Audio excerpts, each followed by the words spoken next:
Boa noite a todos. Bem-vindos à sessão. Eu sou o Daniel Ribeiro Duarte, propositor do projeto, junto com a Associação Filmes de Quintal. E em nome da Filmes de Quintal e toda a produção, queria fazer um agradecimento especial aqui ao Pedro Costa, que desde o começo da produção teve uma presença muito importante para que tudo corresse bem, e agradecer também pela presença dele aqui, que com certeza enriquece a experiência de assistir aos filmes, ouvir um pouco as palavras dele. Um agradecimento também para o CCBB, que acolheu o nosso projeto, e aos nossos outros apoiadores, que são o Instituto Camões, a Embaixada Francesa no Brasil e a Cinemateca Portuguesa. Eu queria dar um aviso, antes de tudo, que os catálogos, para quem ainda não tem catálogo, ainda vão ser entregues 80 exemplares que sobraram aqui no Rio, então estamos assim com poucos. Queria pedir para as pessoas que já têm o catálogo para não pegarem mais, porque em respeito às pessoas que não têm, né? Bom, como não temos tanto tempo para a conversa, temos umas 2 horas, eu queria saber se alguém do público tem alguma pergunta. Queria já passar para o público. Há um microfone aqui? Posso falar alto? Diga. Vai comigo? Tem um microfone?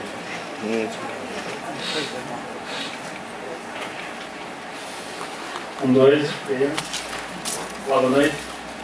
Bem, eu gostava de começar por perguntar ao Pedro Costa se ele nos podia falar um pouco quais são as suas influências da história do cinema português, e falo particularmente da geração do novo cinema português, em nomes como Paulo Rocha ou sobretudo António Reis. Falar um pouco se acha que essa história do cinema português, essa genealogia do cinema português, faz algum sentido para percebermos melhor, entendermos melhor, enquadrarmos melhor a sua obra, desde o Sangue, a obra que faz atualmente. Obrigado. Obrigado, boa noite. Muitos e bons.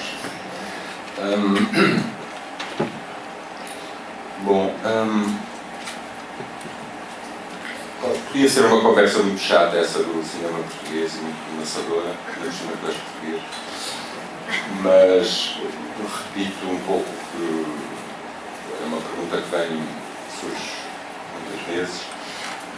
O cinema português sofreu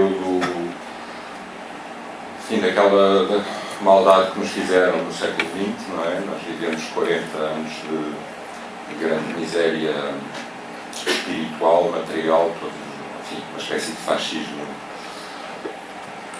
com uma violência muito grande ao nível, enfim, do bloqueio das coisas todas, mesmo da criatividade, enfim, para além do que era mais importante, do fascismo mais primário, enfim, que destruiu imensa coisa, que o país já estava mal no século XIX. Eu falo assim porque sou de história, fiz história, e por isso é que eu disse que podia ser muito maçador.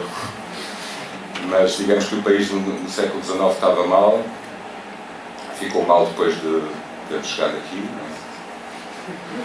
Quando fomos embora ficou tudo mal. O Fernando Pessoa diz com graça que Portugal, uma vez descoberto a Índia e o caminho para a Índia, o Brasil e enfim, as Ásias, as coisas todas que nós fizemos, uma vez isso feito, os portugueses são um povo no desemprego. E é um bocadinho isso. Portanto, estava tudo muito mal, e aconteceu-nos que apareceu um senhor chamado Salazar que deu cabo do resto. E até 1974, à altura da Revolução de Abril de 74, o cinema foi o que podia ser, ou seja, o que o deixavam ser, e era um cinema muito pobre. Um cinema que, aliás, passava por ser comercial e popular, e que não era. Há muitos estudos sobre isso que indicam que nem sequer popular era. Popular no sentido de as pessoas não iam tanto assim vê-los. Hoje passam por clássicos, são umas coisas um bocado populistas, relativamente bem feitas, mas sem grande interesse, e como é ideologia, um bocadinho estranha.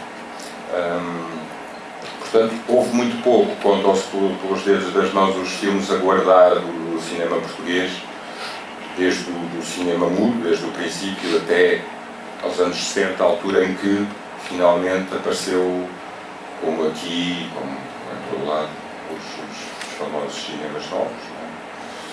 E aí sim apareceram um grupo de rapazes interessantes. Claro que antes disso houve sempre a nossa história, que é o Manuel de Oliveira, que é a história por si próprio. No outro dia em Brasília tivemos um debate destes e eu disse que eu gosto muito do Manuel de Oliveira, como pessoa, somos amigos e gosto sempre de o culpar por não ter nascido mais cedo. Porque se eu tivesse nascido mais cedo, tínhamos então uma história mesmo, porque ele tinha feito filmes mudos, nós, e ainda está a fazê-los hoje, portanto, mas ele começou um bocadinho ali na passagem para o sonoro, portanto, tem um filme sem som, mas enfim, é só devia ter feito mais, isso eu culpo sempre. Portanto, vivemos com o Manuel de Oliveira muitos anos, enfim, com muito poucos filmes. Manuel de Oliveira foi impedido de filmar durante muitos anos, virem a filmografia dele, entre o primeiro e o segundo filme são 10 anos, creio, ou coisa assim, depois são mais 15, e só recentemente, a partir dos anos 80, 70, 80, que ele começou a se pirar.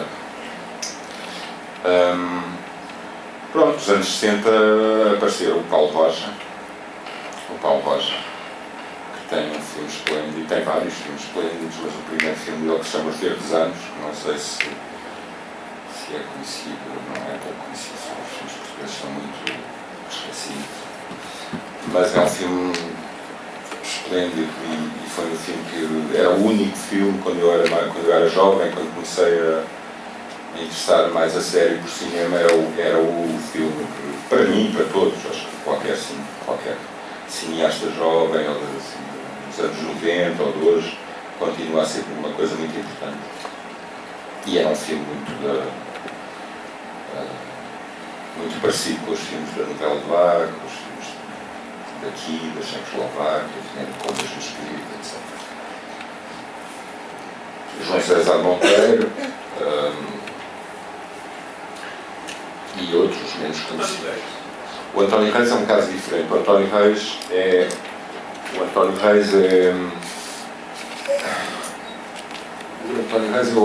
eu apanhei como eu fiz uma escola de cinema, depois de ter feito história, entrei um pouco ao calhas, por acaso, na escola de cinema de Lisboa, que era ainda muito, naquela altura estava muito, não era oficial, nós tínhamos saído da Revolução, eu cheguei à escola em 79, mesmo em 79 ainda estávamos numa ressaca da Revolução, que falhou, assim, e a escola era muito, assim,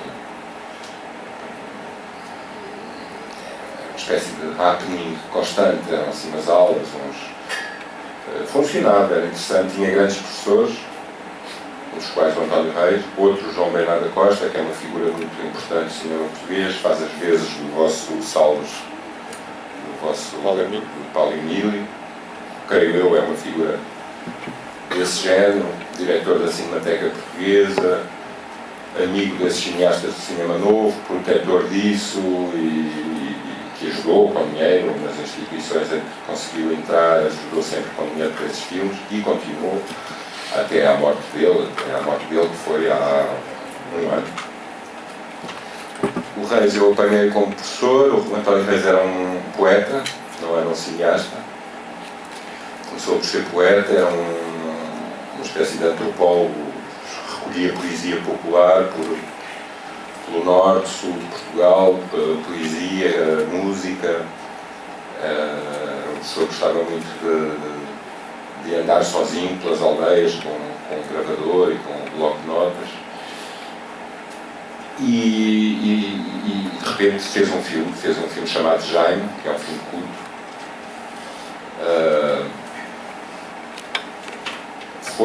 Foi professor da escola de cinema, um pouco porque os amigos dele, ele vivia muito mal, muito precariamente, não tinha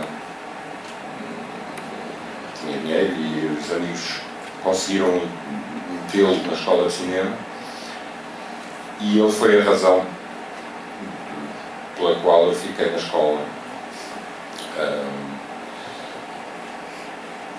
Foi também ele, quando eu vi os filmes dele, porque eu não tinha visto o filme do Paulo Rocha de Verdes Anos, tinha visto talvez um filme do Oliveira, um pouco. O Oliveira é um caso mais, enfim, o Oliveira leva tempo, leva tempo, ou pelo menos a mim levou-me tempo a chegar lá e chegar ao ponto que estou hoje na minha relação com o Oliveira.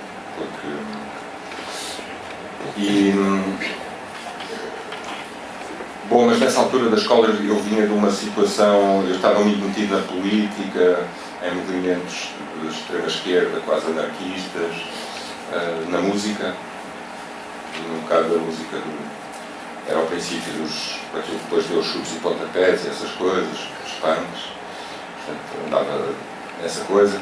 Comecei a gostar de filmes nessa altura também, portanto estava tudo muito misturado para mim, e apanhei o António Reis, que foi a pessoa que me deu, se quiseres, deu-me razão naquelas insolências daquela altura que eu tinha, naquelas rebeliões um bocado patéticas, e era muito contra tudo, e entrei para a escola contra tudo, não queria aprender a história nem a teoria, queria saber como é que se fazia, era mais as máquinas e expor a película, fazer andar a máquina steam deck de montagem, e nada de teorias, e portanto sempre que me cruzava com um colega meu com um livro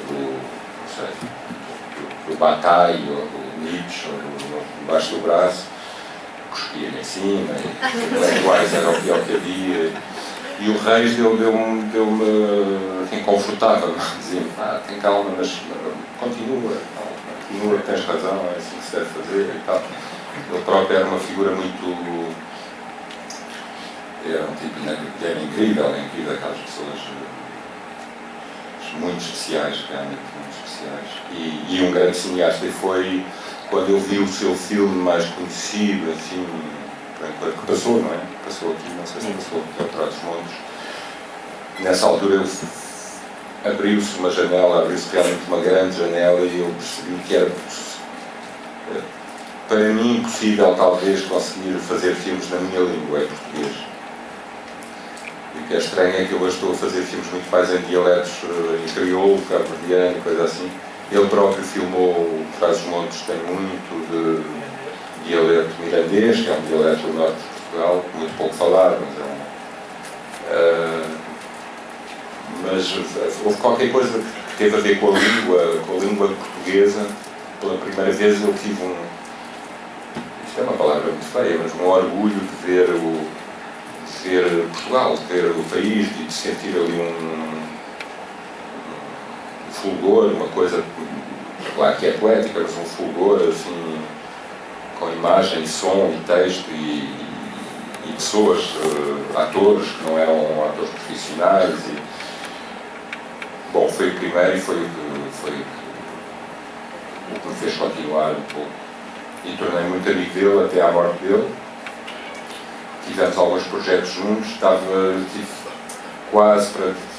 Ele queria fazer um projeto que seria magnífico, que era não sei se vocês conhecem um romance chamado Pedro Páramo, de um escritor chamado Juan Rulfo, mexicano, eu recomendo se não o conhece. É um escritor que escreveu muito poucas coisas, a obra dele são 100 páginas, ou um pouco mais, com 2 ou 3 novelas, e esta pequena novela, assim, um romance que se chama Pedro Páramo, e era esse romance que ele queria fazer no México, e eu acompanhei um pouco numa espécie de preparação. Nós chegámos a ir ao México, mas em Lisboa preparámos um pouco, e depois ele subitamente morreu, inesperadamente.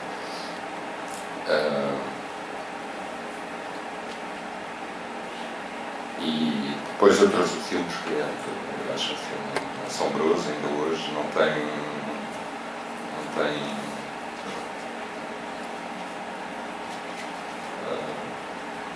depois há os novos, os quais, enfim, há vários. Portugal tem sido um país bafejado por alguma sorte e algum... são coisas que em Portugal não tocam muito o público, são os meus filmes e os dos filmes dos meus colegas mais interessantes são filmes que não... aqui também, não é? Parece-me. Não, as pessoas não ligam muito, não é? Mas há casos muito interessantes e alguns vão ser importantes. Ao Miguel Gomes, que se calhar vocês conhecem, porque ele passou para um filme, ao João Pedro Rodrigues, há pessoas novas, muito jovens, agora nas curtas, fortes, e grupos, e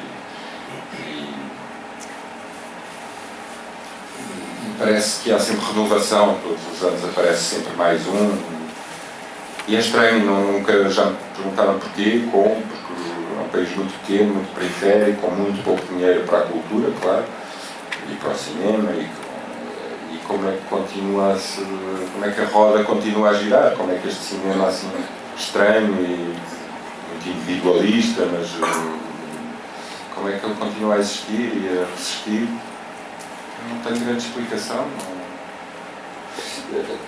Pergunto-me sempre se não será esta história da poesia, não é? Que a gente somos mais da poesia, embora seja ao contrário, toda a gente fala do Saramago e não sei o quê, mas não há os romances portugueses, enfim, temos alguns bons, claro, mas sempre senti que a poesia existe em Portugal, não é? Existe uma produção de poesia constante e há grandes poetas, gigantescos, claro, que vocês conhecem, mas se isso não tem a ver com o cinema, com o cinema que nós fazemos,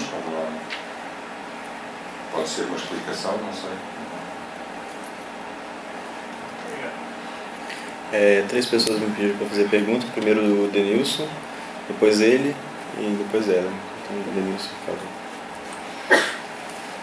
Eu vi na caixa de DVDs que foi dos seus filmes que foram lançados na Espanha, tinha uma entrevista bem longa sua, e nela tem uma parte assim, que me interessou muito, porque com muita frequência, no primeiro momento, acho que o seu cinema é aproximado de uma certa quebra de fronteiras entre documentário e ficção, e há vários colegas que trabalham com documentário e se interessam pelo seu trabalho. E lá tem uma frase que eu fiquei assim meio na cabeça, até talvez fora de contexto, que eu queria te voltar a ela.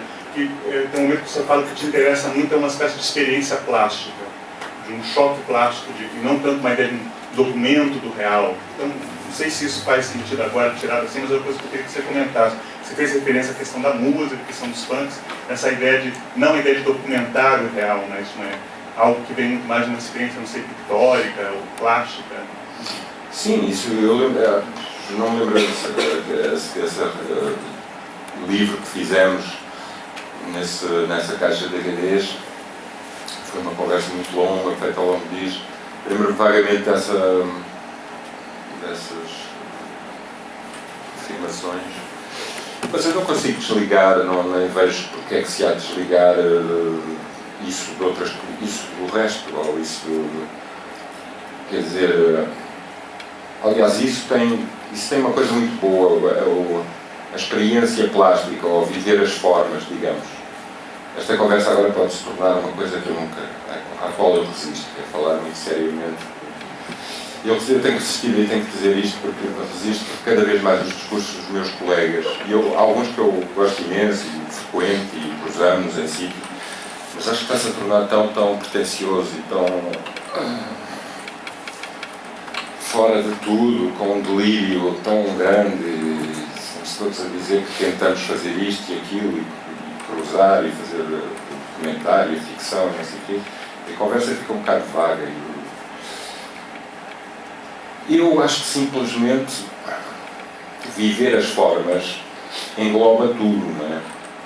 Viver as formas, eu lembro-me que eu falei disso para dizer que quando cheguei àquele bairro onde trabalhei, onde fiz esses filmes mais aparentemente documentais ou mais ligados a uma realidade concreta. Os outros filmes que eu tinha feito antes dependiam mais de mim, de um argumento, da minha personalidade, das minhas ideias, de tudo que eu vi, de tudo que eu li. Estou eu. Nos outros filmes estou menos eu, ou, enfim, não é que eu quisesse estar menos, mas o resto era muito mais forte. O que estava à frente foi finalmente mais forte do que eu. E obrigou-me a lutar um pouco mais. Quando eu fazia filmes com um sistema mais, enfim, normal, produção normal, produtor, atores, guião, plano de trabalho, etc., de facto não havia grandes resistências. Eu era o patrãozinho e toda a gente me obedecia e aquilo dependia realmente de mim. E depois do talento, do trabalho, da disciplina, dos técnicos, dos atores, de alguma sorte, da situação atmosférica ou climatérica, coisas assim, mas pronto. Depois eu fui confrontado com uma coisa à qual eu tive que fazer face de muitas maneiras diferentes, de todas as maneiras, de todas. E foi isso que me obrigou, isso juntou-se a esse desgosto que eu tinha. Eu não queria ser propriamente um patrão, digamos, um patrão, porque é isso que nós somos nos filmes, ou em certos filmes. Vivia mal, já vivia mal quando fui assistente de realização, que fui muitos anos antes de fazer filmes. Tive assim uma carreira, realmente, essa pode-se dizer uma carreira, ganhava muito bem, fui assistente de filmes portugueses, franceses, 2 americanos, grandes, não sei o quê, em que eu tinha empregados e tinha chefes em cima de mim, etc. E já nessa altura eu percebi que aquilo, quer dizer, que a minha vida não ia ser agradável, que o cinema ia ser uma porcaria. Pensava sempre, se foi isto que eu escolhi, bom, enganei-me, volto para a história, para ser professor de história, coisa assim. Esse desgosto, não era aquilo que eu queria para a minha vida, levou anos a resolver-se, quer dizer, levei muitos anos a resolver e a encontrar uma maneira de ser eu próprio, de encontrar qualquer coisa que eu quisesse dizer com os filmes. E uma outra maneira de fazer, simplesmente, uma outra que está muito ligada à produção, não é? A como fazer, ao dinheiro, à organização do trabalho. Isso custou muito tempo, levou muito tempo, teve uma parte misteriosa e sobrenatural, eu acho sempre. Fui fazer um filme a Cabo Verde e foi esse filme que me trouxe de volta a Portugal, às Fontainhas, e trouxe-me de uma maneira muito bonita, porque foram as pessoas de Cabo Verde, onde eu fiz um filme que se chama Casa de Lava. Filme que eu levei muito para o lado, para simplificar, documental, ou joguei aqui a fazer uma ficção em Cabo Verde, e levei o filme muito para a aldeia, para as pessoas de Cabo Verde, perdi-me a filmar caras de meninas que eu adorava. Há 59 mil planos de meninas lindas e senhoras e aldeia e vulcão e etc. E foi uma espécie de boicote que eu fiz a mim próprio e ao produtor e à equipa. Estava completamente perplexa todos os dias, quando é que ele vai com a câmera, não temos que filmar isto, eu ia-me embora com a fotografia, também era em pânico. Mas era isso, eu tinha que boicotar aquilo, tinha que me boicotar a mim próprio. E em troca eu tive esta dádiva, este presente magnífico, que foi, no último dia, as pessoas cabo-verdianos com quem trabalhei, com quem colaboramos, deram mensagens, cartas, café, tabaco, e diziam: vai ver o meu primo, o meu pai, o meu irmão, que estão em Lisboa, num bairro que se chama Fontainhas, fica para lá do aeroporto, vais lá, dás isto, diz que eu estou bem. Eu e outros da equipa. E foi assim que eu fui ter ao bairro. Isto não deixa de... É fantástico quando eu penso nisso, assim, retrospectivamente, porque é uma chave que abriu o filme seguinte, porque o filme seguinte eu filmo nas Fontainhas, porque quando cheguei às Fontainhas com armado em quase Pai Natal, não é? Ia conversar, falando crioulo, que eu tinha aprendido. O bairro das Fontainhas era um bairro na altura como as favelas mais perigosas do Rio, enfim, só se entrava depois de passar várias barreiras de vigilantes. E eles devem ter ficado, e eu estava tão assustado e surpreendido como eles devem ter ficado, pelo menos surpreendidos, vendo um tipo com um saco, falando crioulo, branco, dizendo que ia falar com a dona Júlia Tavares, ou coisa assim. Eu dizia, mas não queres comprar nada? Não, vou comer mesmo. Então, acompanharam e foi isso. Facilitou muito a vida, não é? Entrei e fui logo convidado para jantar, ficar, batizados, casamentos, não sei o quê. Comecei a conhecer eu acho que os mais novos,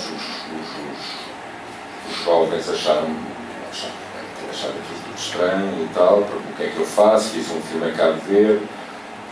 Até um primo meu entrou, não sei o quê, conheceste o meu primo e tal. Aqui foi rapidamente, e eu fiquei muito em contacto com os mais jovens, que eram evidentemente os dealers da droga, os tipos mais marginais, não sei o quê.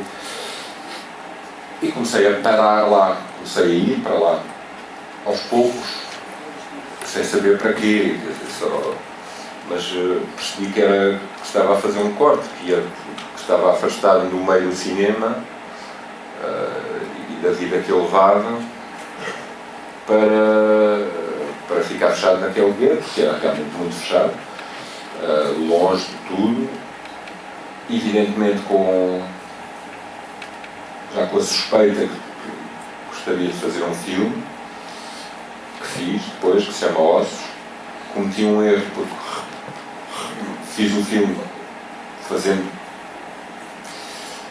outra vez da mesma maneira, ou seja, com 12 caminhões, 45 técnicos. Foi, aliás, o filme em que eu tive mais pessoas, acho que a equipa técnica tem 50 e tal pessoas, que era um susto para mim hoje em dia, só de pensar nisso. Tinha 12 assistentes de produção que não faziam grande coisa, estavam lá para me proteger.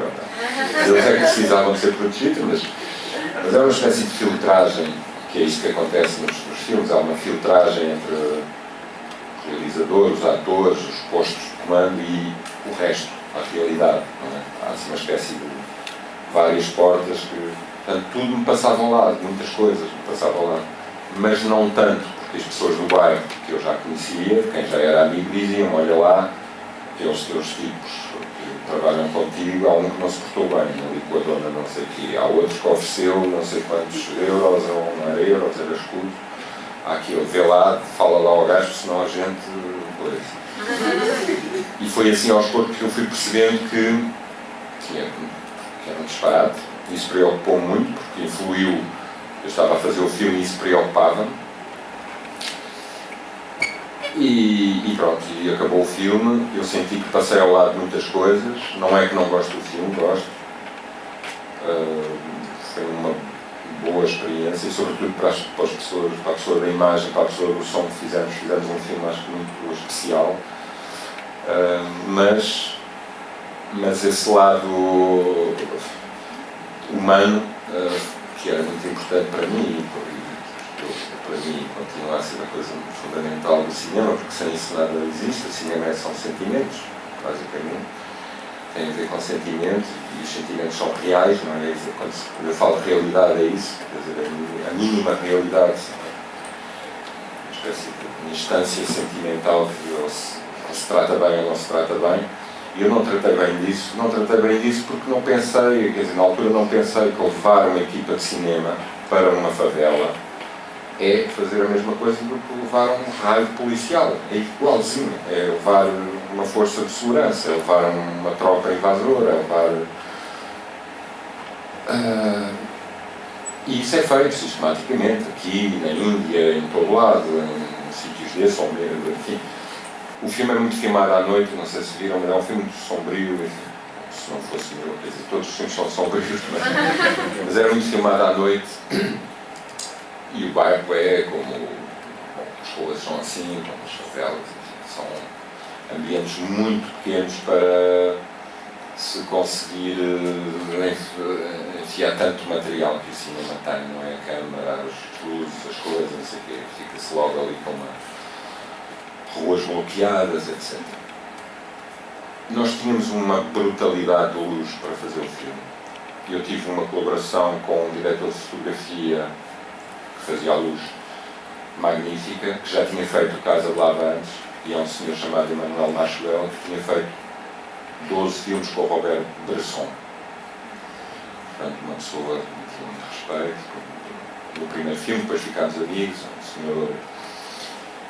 E era um senhor muito delicado, muito delicado, francês, parisiense, amante de música de Debussy, estava ali naqueles sítios onde eu adorava e as pessoas adoravam. Todos.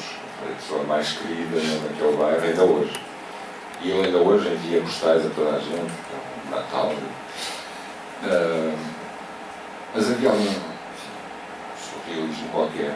E ele queria fazer daquele bairro uma espécie de estúdio, e foi o que eu lhe disse: olha, isto parece-me um estúdio, temos aqui um estúdio à nossa disposição, como se fosse um estúdio em Hollywood nos anos 30, uma espécie de pequena aldeia, e podemos fazer disto o que quisermos.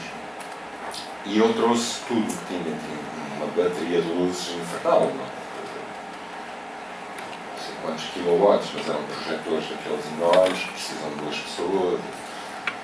Cada vez que se acendia um projetor destes e filmávamos muito à noite, vocês sabem que neste tipo de ambientes a luz entra por todo lado, não é? Reflete e entra, e todas as casas têm frestas e portadas de madeira e...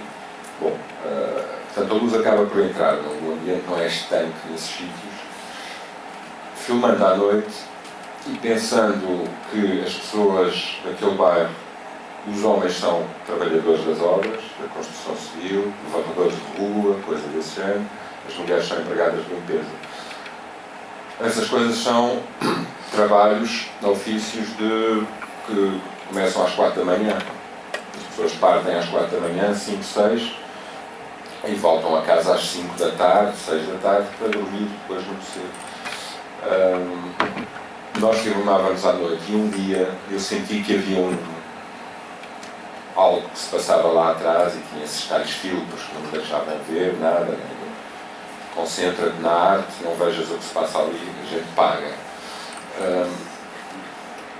Mas dessa vez não foi possível, porque era uma pessoa quem eu gostava e gosto, que aliás acabou por entrar no Juventude em Marcha, e que me disse, e que conseguiu furar a barreira, não é? E disse-me: isto não pode ser, há 3 dias que eu não durmo porque tenho uma chapada de luz, já pus tudo por dia, não consegui, eu tenho que ir trabalhar, e eu deito-me às 9 da noite, eu tenho que dormir porque não consigo.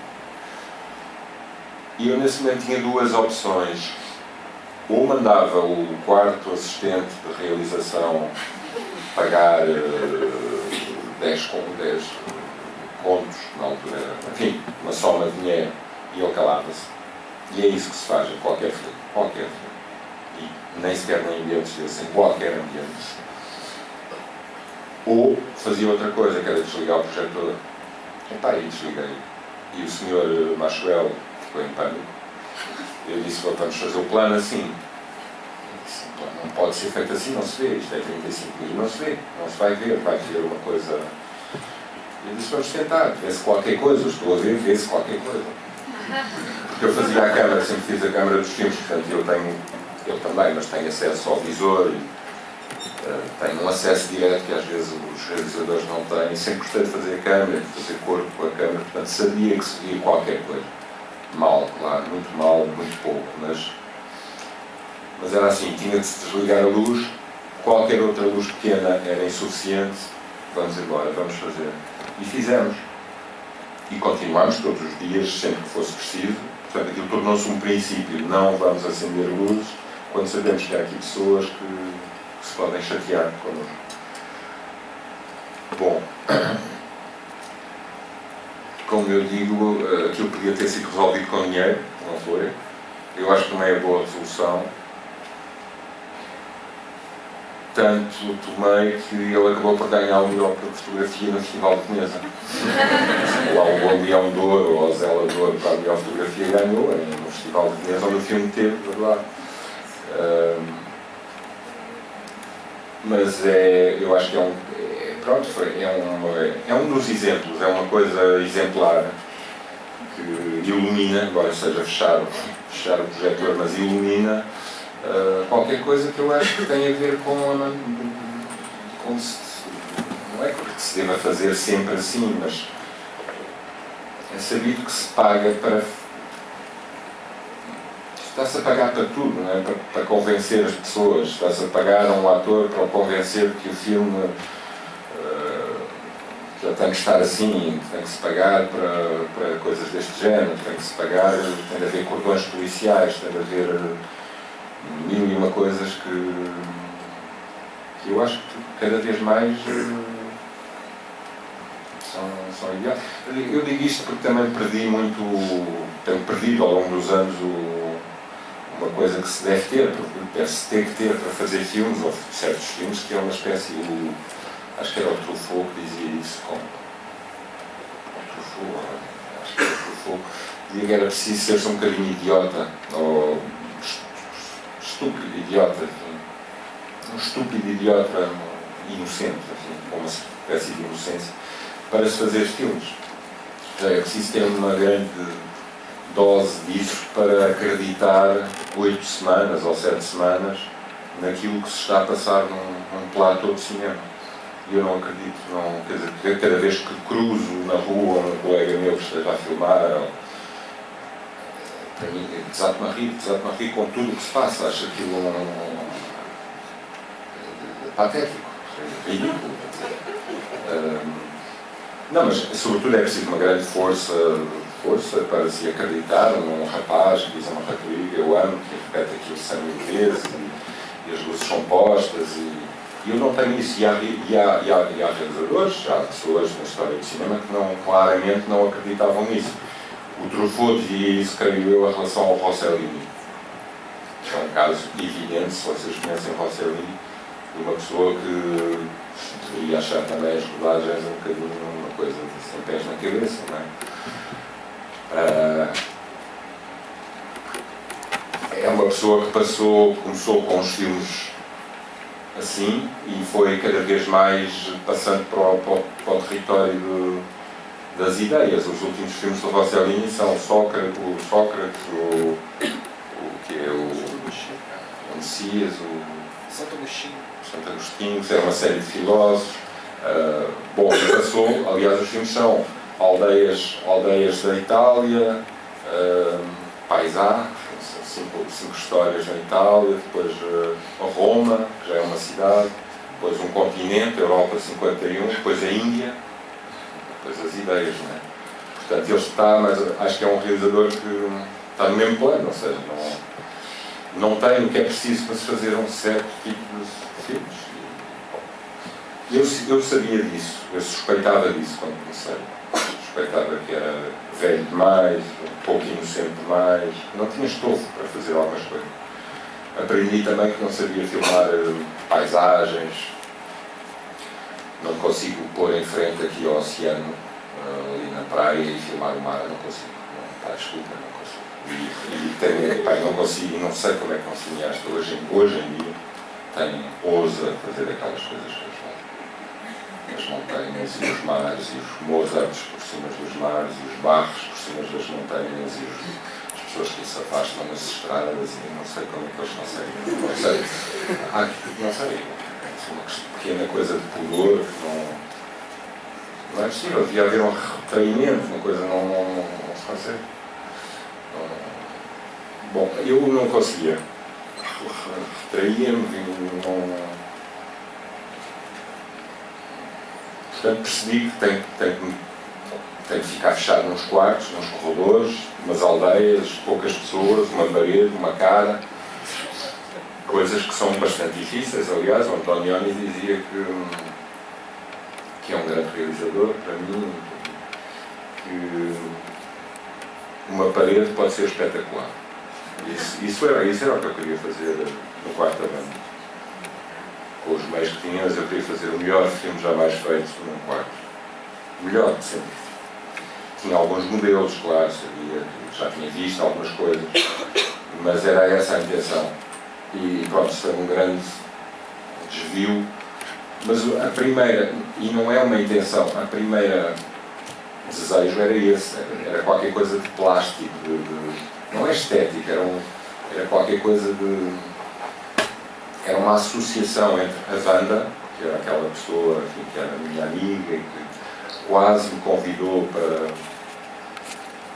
para ficar no bairro, porque ela entrava nesse filme Nossos e não gostou nada do filme, e pôs-me imensas questões sobre o filme.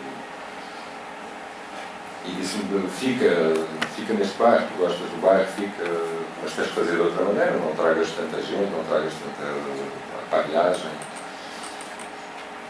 E, portanto, era ela, o quarto dela, o mundo dela, as cores dela, eram sensações, e os filmes para mim começam sempre com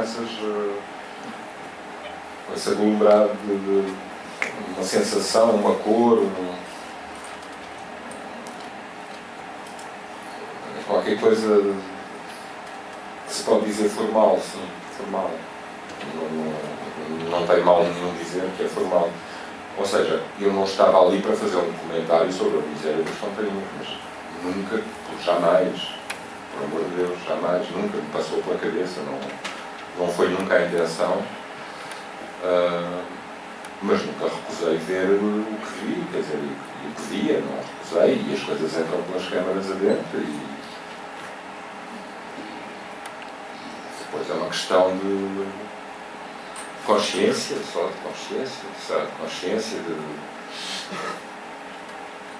às vezes é uma coisa de eficácia, coisas que resultam, outras que não resultam, podemos filmar coisas porque resultam, sem mais.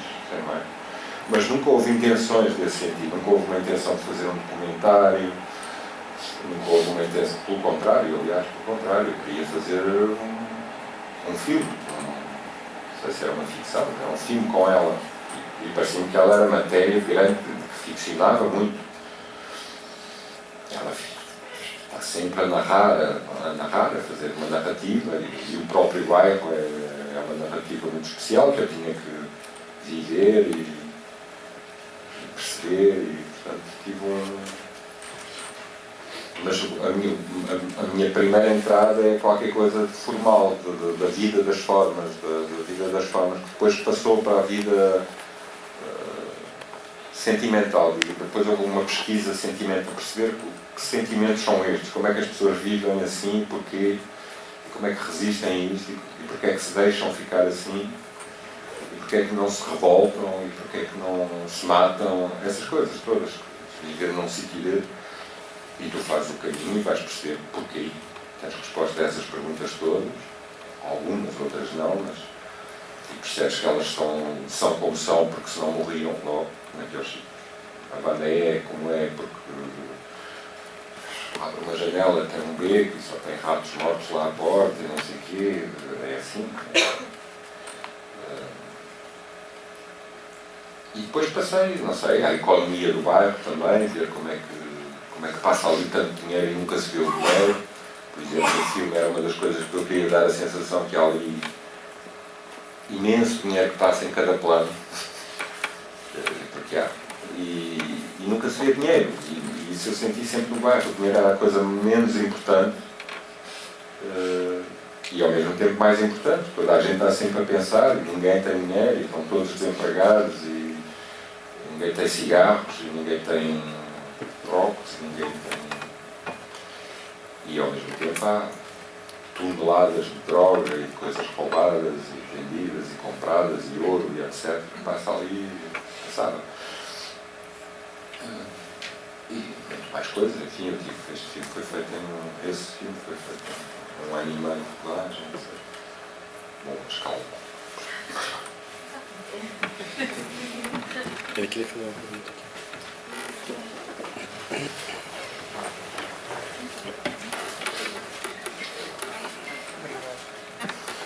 Boa noite. Eu vi uma entrevista que o senhor concedeu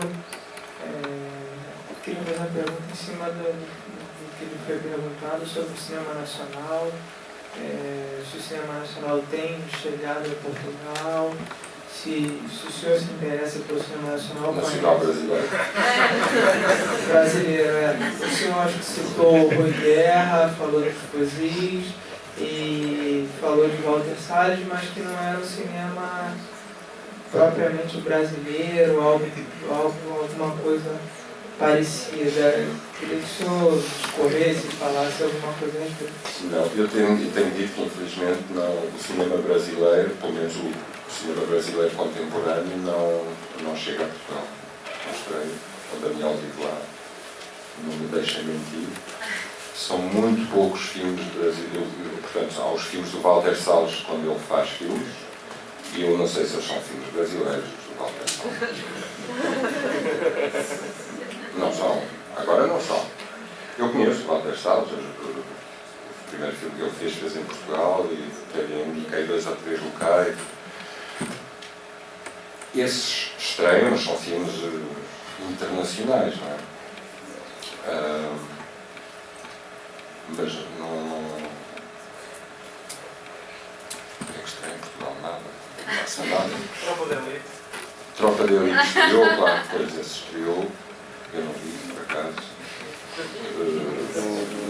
Não vi porque não vou pouco ao cinema, não é por desprezo, não é nada, vou pouco porque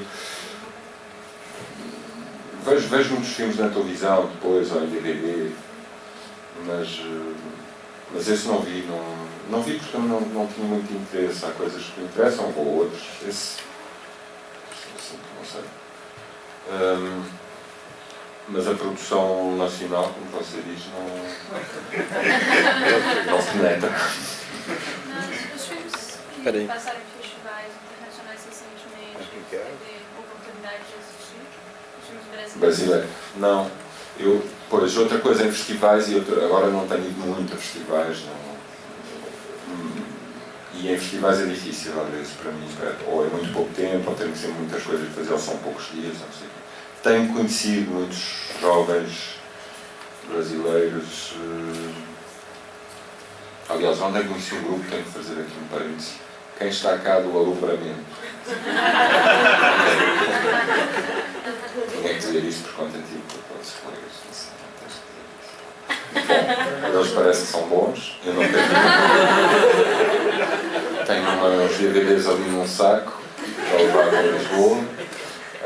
Tenho visto há muitos, por causa da língua, portugueses, brasileiros, em festivais vêm ter comigo e conhecemos.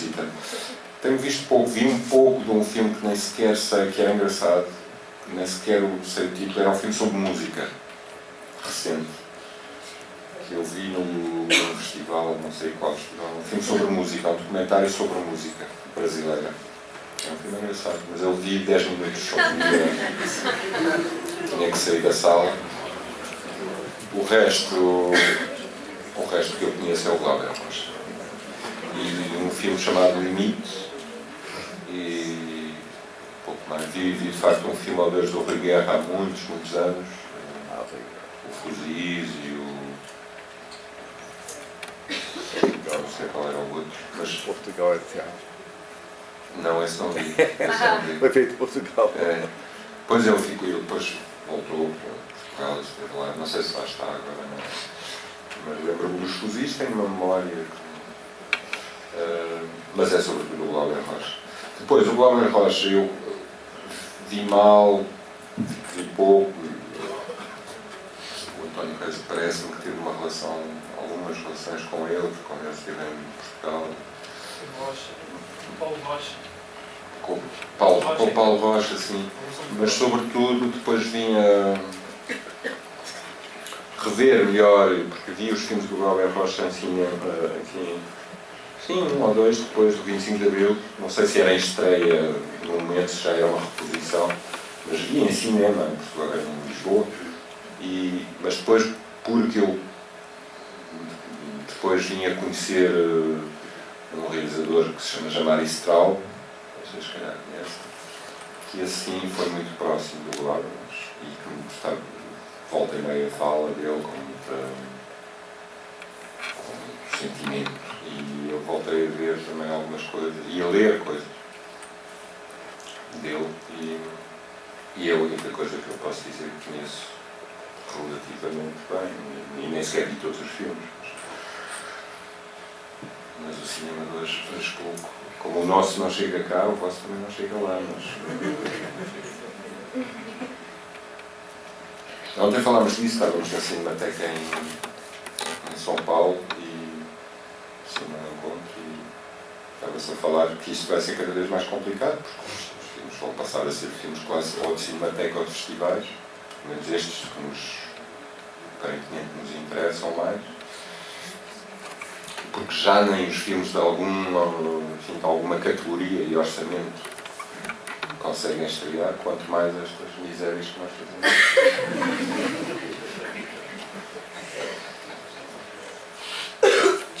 Ela tinha pedido para perguntar e depois lá atrás. Ela aqui, ó. Cadê o microfone? Não, é o Eugênio. É o Eugênio. Vocês chamam de Eugênio.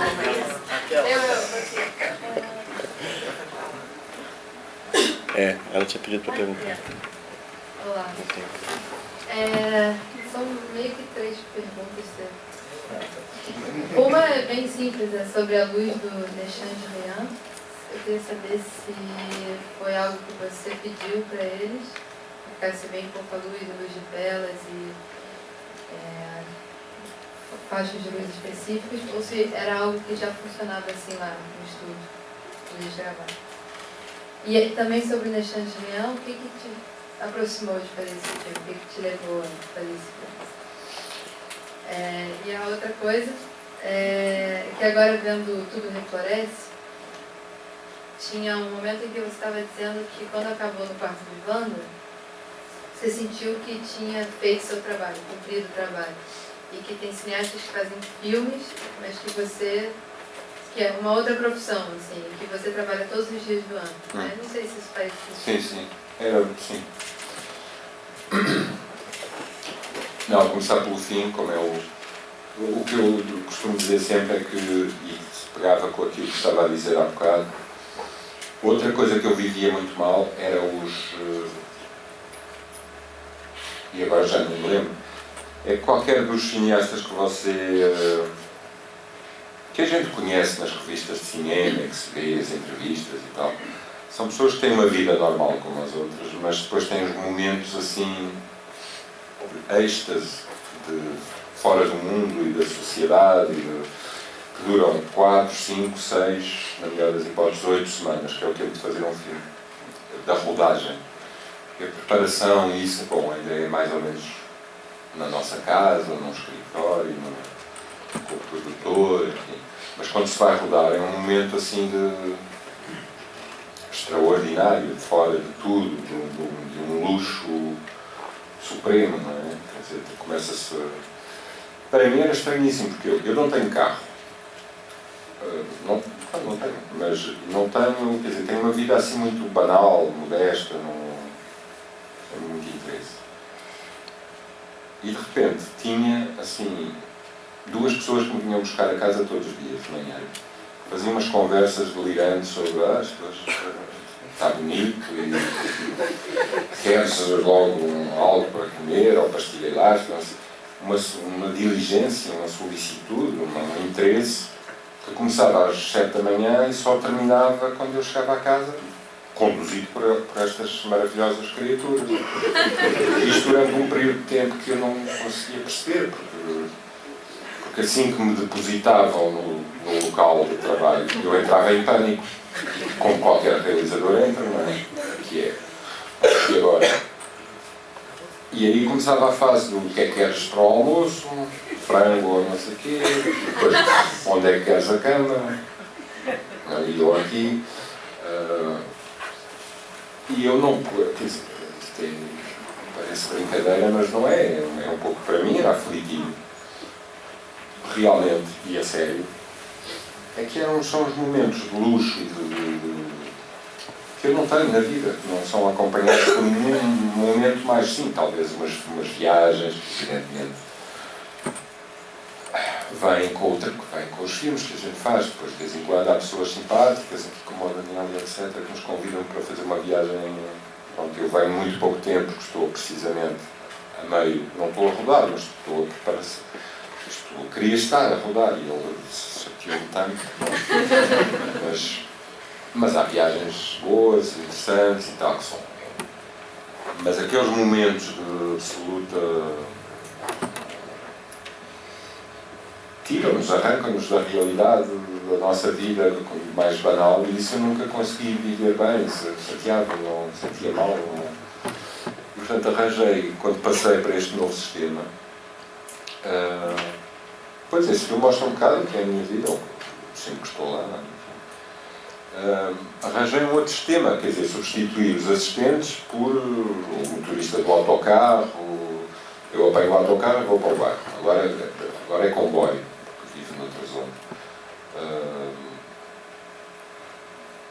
Passo lá os dias, mesmo quando não filmo, porque isso também serve o filme de muitas maneiras. E tento ter uma disciplina que seja realmente de uma pessoa que trabalha normalmente, por muito chato que isso possa parecer. Eu sou muito... acredito piamente que o cinema podia ser uma coisa como as outros trabalhos e os mais chatos do mundo, como empregado de escritório, porque ele tem uma parte assim, o cinema é muito chato às vezes, não é só êxtases contínuos, as coisas que se lêem nas revistas das entrevistas dos cineastas, quer dizer, não é, hoje é a cena de amor, vai ser extraordinária, amanhã é uma cena ainda melhor com outro ator, e são sempre momentos de grande exaltação. Não. Eu já sabia que não era, e suporto isso bem. É tão duro, ou tão chato, ou tão interessante, ou tão exaltante, como as pessoas que trabalham no bairro ao meu lado. Portanto, eu tinha esse gosto, e tenho hoje em dia esse gosto de chegar ao mesmo tempo em que os outros abrem as suas lojas e eu abro a minha. É como se eu abrisse a minha loja, quer dizer, ponho o meu tripé, começo à procura de umas coisas. Hoje em dia já ninguém me liga nenhuma, eu sou aquele que faz aquilo, como outros são os alfaiates e o outro é o não sei o quê. À hora de almoço encontramos alguns num restaurante ou numa taberna, pronto, isso era o que eu dizia. A luz do Chansrian era o que estava, a luz é assim. Aquilo é um bocado forçado porque o filme é em preto e branco e eu insisti muito. O filme é em vídeo, não é? Com a mesma câmera que filme sempre. E depois passei o filme a preto e branco já na fase da montagem, porque havia umas luzes dos concertos ao vivo, dos concertos que não me agradavam nada, porque eu não as fiz. Mas não era por isso, é porque acho que as luzes dos concertos de rock são muito mais sempre. É pena. Esse é um problema com as pessoas do rock, que eu adoro. Estive lá dentro, mas é que eu não tenho jeito nenhum para a imagem, para os filmes, não percebem nada. Não. Eu insisti muito quando andava no rock, insistia com o Straub. Não há um rocker que goste do Straub. É uma pena, porque aquilo é que é. Aquilo é que é, o Straub é que é o rock. E o Ozu, e o John Ford, e eles não percebem. O Straub, aquilo não mexe, não sei o quê. E não veem, não dá para ver e eu não consigo explicar. E o rock e o cinema têm uma história tristíssima, não é? Tristíssima. Não é? Mas eles querem contar uma história, sempre contar uma história, esta coisa de contar uma história tem dado monstruosidades, não é? O único que não quis contar histórias, que é o Godard, que se faz toda a vida se começou a dizer, não quero contar histórias, bom, podiam aprender alguma coisa com ele. O Valdir. O Valdir, não tinha visto. Foi o grande montador de som da Quarta Banda, por exemplo. É um grande montador de som, está aí.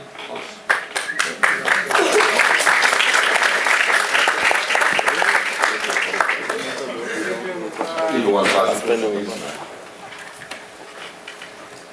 Não fomos à Alemanha. O que é que fomos fazer à Alemanha? Foi quarta dama. E o outro? Em Altona. Em Altona. Os sacastrados de Altona. Não, é que você estava filmando, né? Mas estava montando. Eu ia perguntar um pouco como é que está a produção em Portugal, como é que está o estudo em Portugal, como é que, principalmente queria saber como é que você está fazendo filmes, né?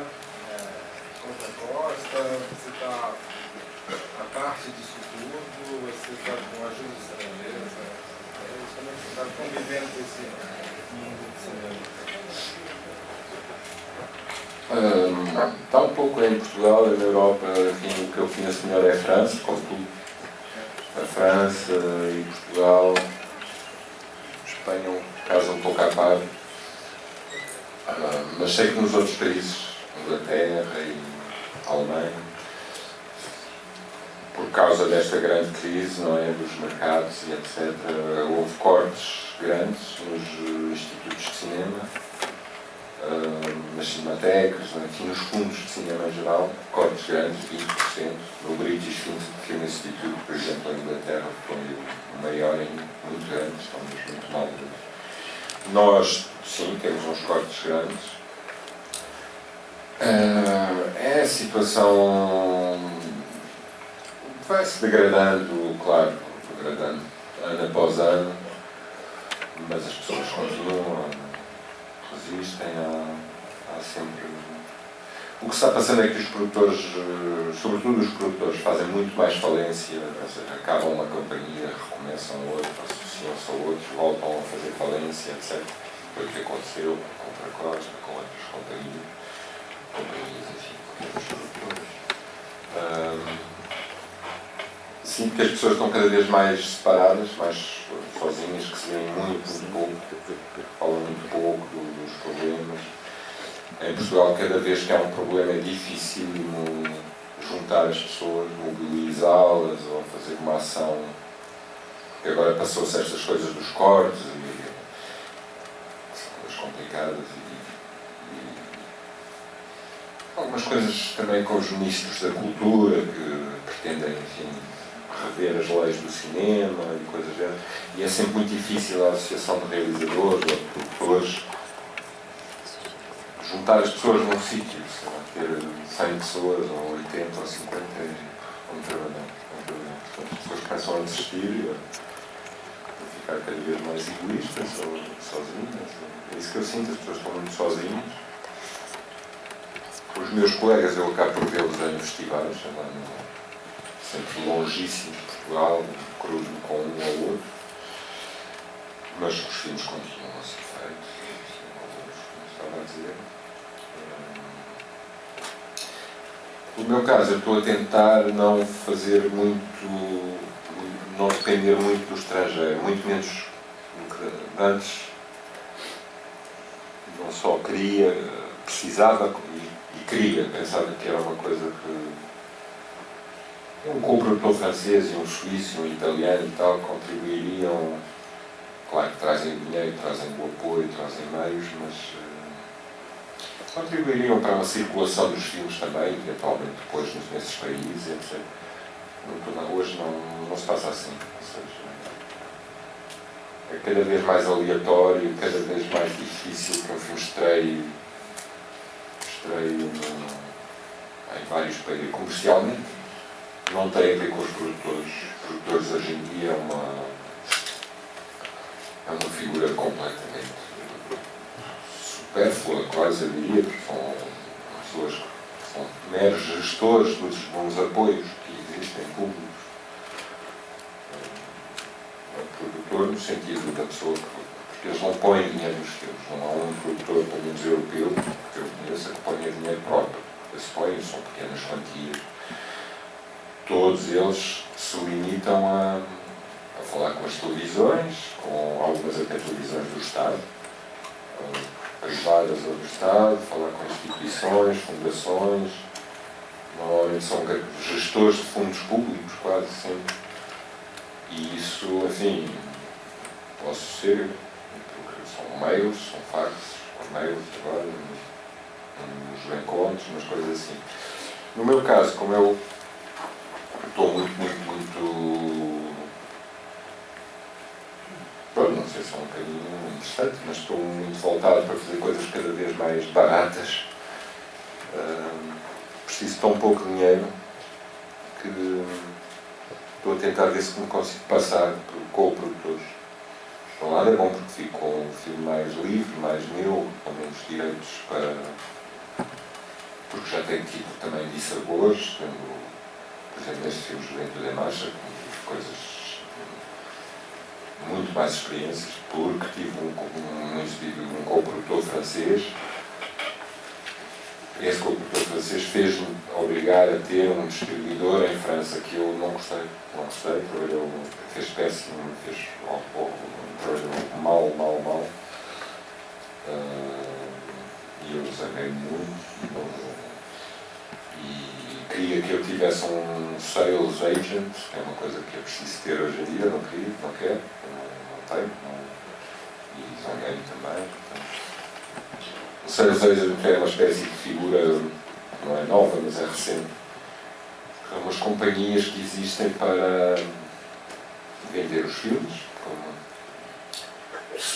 e para ficar um pouco com... Ou seja, tentam vender os filmes no mundo. São uma espécie de intermediários entre o produtor, enfim. Mas normalmente ficam com muito dinheiro, ficam mesmo com o dinheiro se quiseres, há filmes hoje em dia que vivem quase exclusivamente da passagem em festivais, por exemplo. E os festivais, às vezes, a maior parte deles pagam. Ou seja, um filme vai a um festival e paga 300 euros, 500 euros, o que for. Esse dinheiro vai também para o sales agent, que é um absurdo. Os festivais escolhem os filmes porque gostam dos filmes, a maioria das vezes, ou porque gostam daquele filme, daquele realizador, e não porque é uma companhia que tem os filmes. Tem uma figura assim um bocadinho sinistra e... Portanto, eu estou a ver se me afasto um pouco dessa zona, tentando ao mesmo tempo que os filmes sejam vistos. Este filme de Champagne, por exemplo, é surpreendente porque é um filme que tem 12 ou 13 países, estreou em sala, ou vai estrear, e... que é muito estranho, para um filme que é, claro que tem a ver com ela ou com a música, mas mesmo assim e foi feito, o filme custou, bom, é evidente que eu recebi quase nada, ela não recebeu, os outros músicos também, nesse aspecto comentário. Receberão, talvez, daqui a uns tempos, alguns direitos de autor, mas o filme custou, mesmo com tudo, com a mistura de som, com tudo.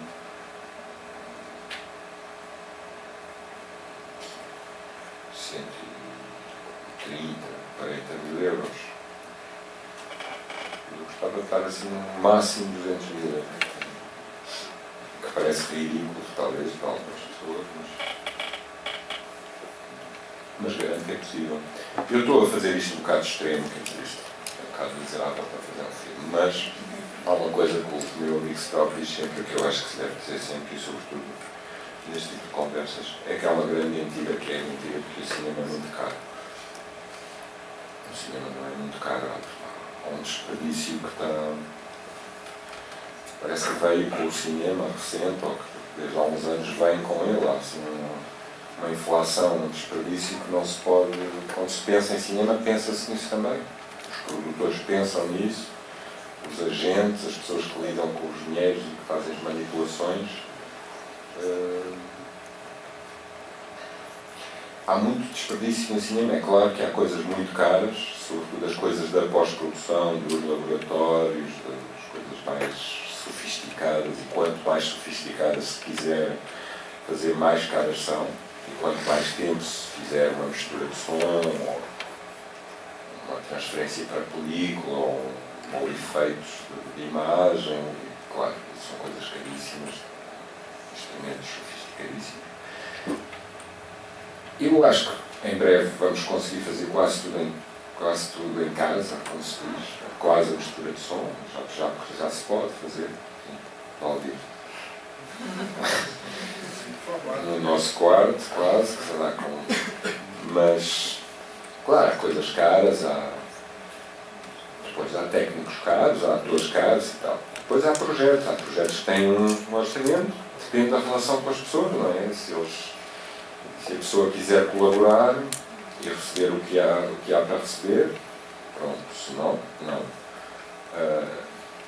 Agora o desperdício vem de todas as maneiras e feitios, se calhar muitos de vocês sabem onde é que isso se passa, passa-se em todos os lados, menos no fazer o filme, não é? Portanto, mas acho que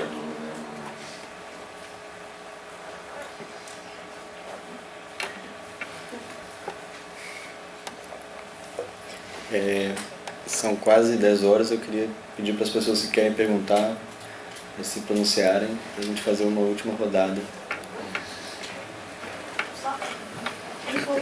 Levanta a mão bem alto, para a gente ter noção. Quais são essas três, né? Temos 3 ali. Pode pegar um dia aqui depois. Boa noite, antes de mais nada, eu queria agradecer por estar aqui conosco e por essa obra maravilhosa, que nos surpreendido muito desde o quarto de Wanda. E eu queria voltar ao quarto de Wanda, então, e queria falar um pouquinho mais sobre técnica, sobre o seu trabalho de iluminação que você faz nesse filme. Trabalho de iluminação. Iluminação. Da luz, no quarto de Wanda, né, que você trabalhou.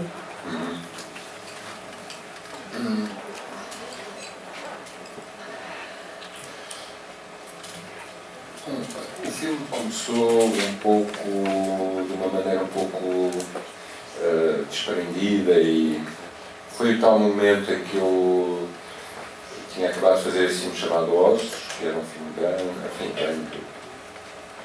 de grande equipa, de grandes meios, etc. Tinha ficado um pouco desgostoso, fiz uma pausa para pensar, fiquei no bairro das Fontainhas, diariamente, mas fui ficando.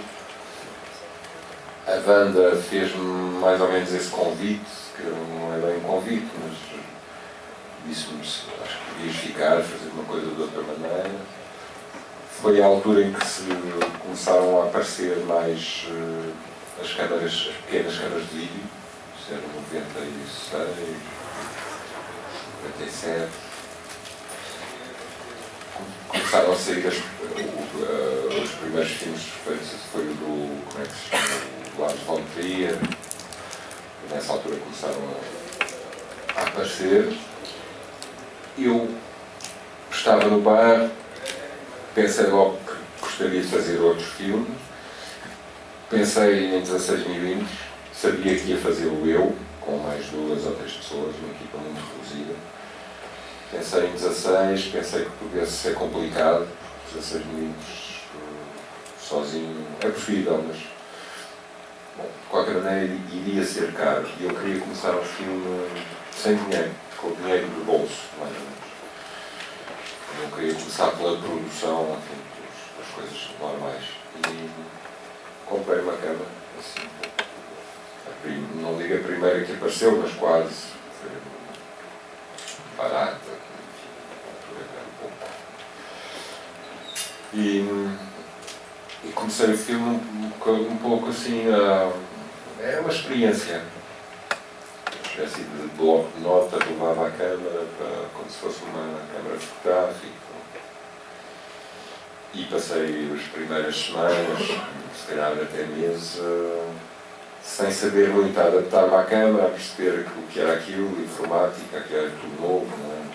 35 é muito mais mecânica, apesar de tudo ainda é analógico, etc. Esta tinha menus, havia outras complicações. Depois eu no princípio não acreditava nada que pudesse fazer um filme com aquela câmera. Um filme como os filmes que eu tinha feito antes, não é? Tudo me parecia muito pequeno, pobre, a imagem. Mas pensei que pudesse servir só para um pequeno ensaio, um filme ensaio, e fui fazendo aos poucos. E depois o tempo encarregou-se de fazer o resto, enfim, de me tornar muito amigo da Câmara, ou a Câmara a minha amiga. Gostei muito de estar ali. Foi um instrumento muito simpático mesmo, no sentido literal, que tornou-se orgânico quase.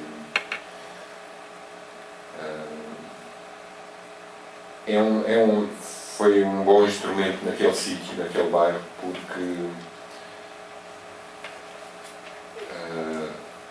aos poucos começaram a aparecer outras câmaras iguais, ou seja, eu no bairro, umas para serem vendidas e compradas, outras porque eles compravam mesmo, porque, como, não sei, os africanos, os imigrantes gostam muito de fotografias, e de fotografar-se, e de registar, e de filmar, enfim.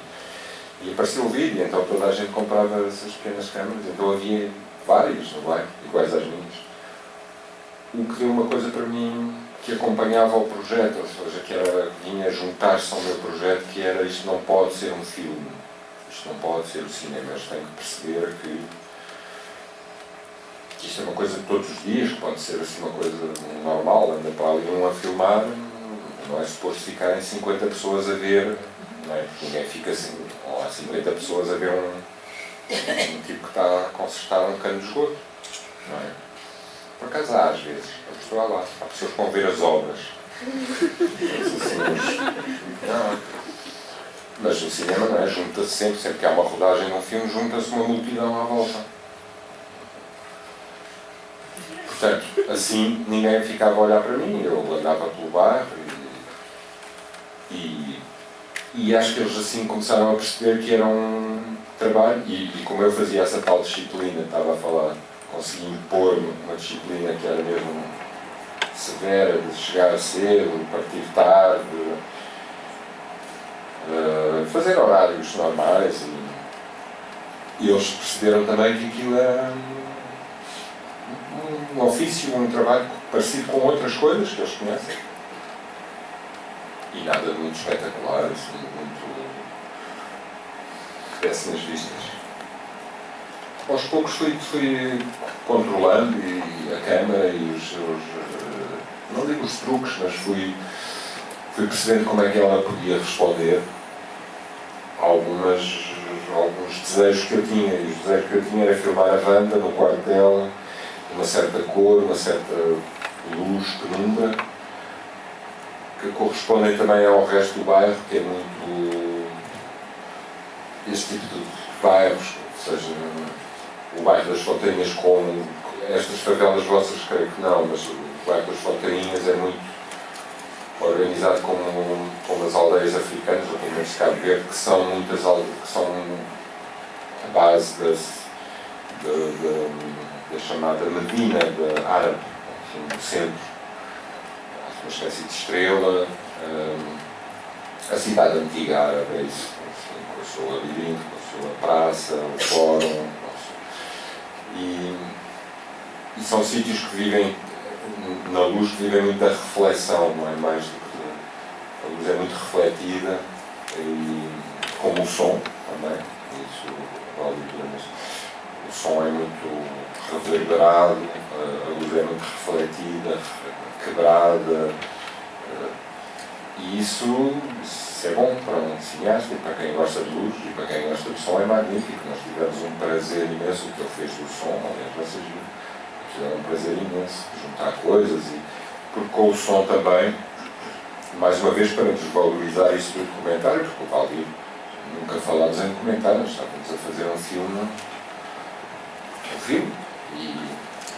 e muito do som que está no filme não é direto, claro, não corresponde ao que muitas coisas que são diretas, há muitas coisas que são dobradas, não muitas, mas algumas, ou seja, pós-sincronizadas, e a montagem de som propriamente dita, o ambiente, os barulhos,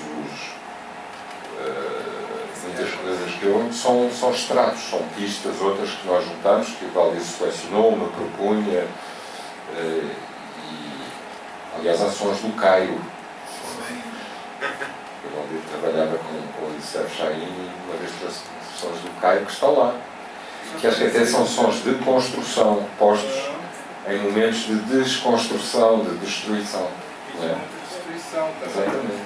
Estava quebrando a casa do lado. Mas a luz, pronto, a luz era...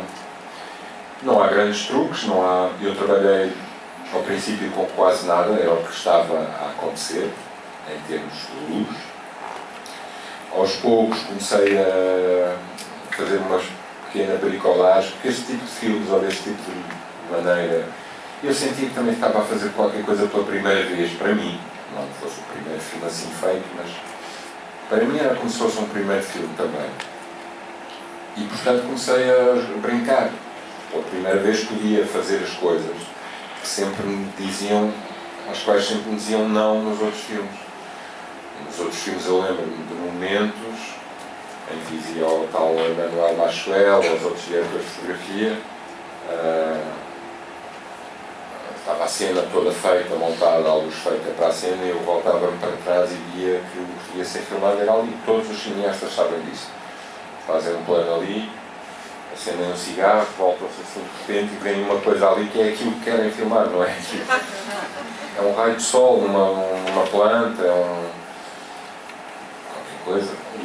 E sempre que eu dizia, vamos filmar aquilo, não se podia, porque tinha que se mudar tudo para ali, demoravam 6 horas, não sei o quê. Tudo é impossível. E neste filme que eu comecei, voltei a isso. Podia filmar tudo, era impressionante, podia fazer o que eu quisesse. E comecei a dar atenção à luz. E comecei a fazer uma espécie de reperagem, de localização, de registro metódico. Não, quer dizer, nada assente, mas estava tudo na cabeça, dia após dia. Como é que o sol circulava, como é que era a sombra e o sol naquela rua, a tal hora, naquela praça, coisa.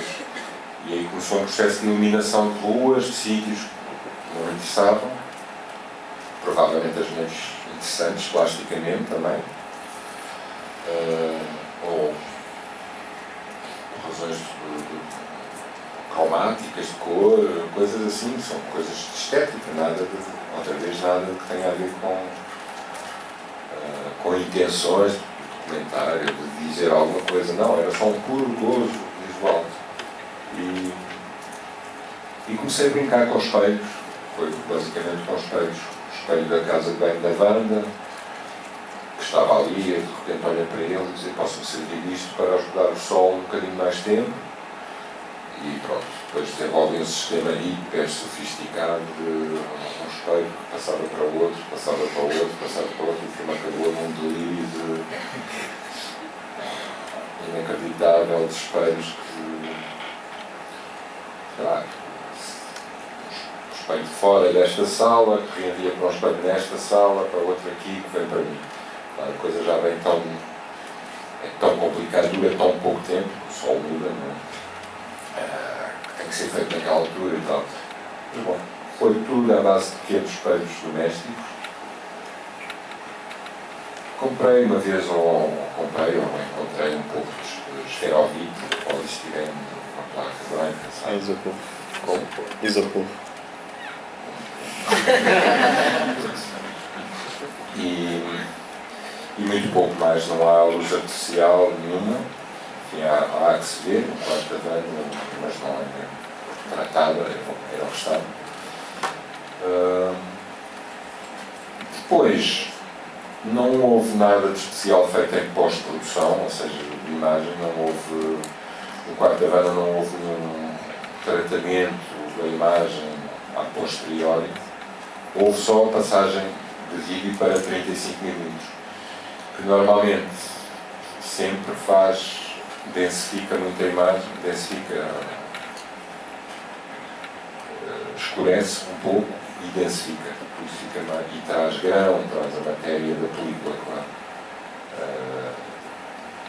Eu não sabia o que é que era a minha primeira vez a passar. Portanto, fiquei muito surpreendido e gostei muito do aspecto que aquilo deu ao filme,